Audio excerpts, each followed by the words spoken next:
Hi guys! Ngayon naman po tayo magluluto ng ganito, patola with minced pork and miswa. Ayan.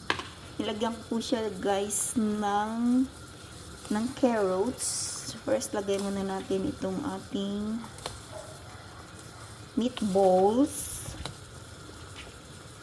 Yan po ay beef. Ayan, mga tira-tira lang yan guys sa mga niluluto ko sa amo ko. Yung minced beef, nagtitira tayo, nagiiwan tayo para meron tayong lunch. Ayan. Kasi nakabili tayo ng patola. Ayan, nilagyan ko yan ng carrots para maganda ang kulay. Ayan.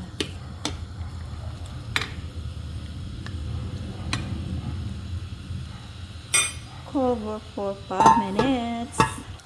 After 2 minutes, gonna add our miswa.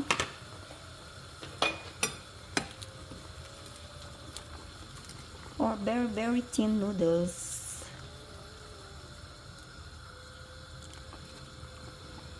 Wow naman, sarap ng sabaw. Hindi ko na siya nilagyan ng any other spices kasi yung minced pork ay minarinate ko na siya ng mga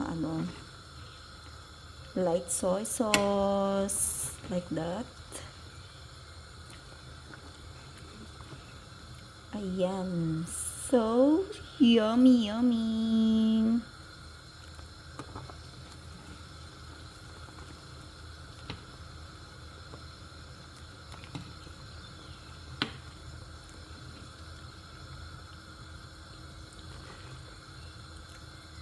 Ayan, let's eat everyone. It's done. So good. Ayan, simpleng ulam. Sapat na. Yan, maganda pag may carrots, di ba? I love the colors, green and orange.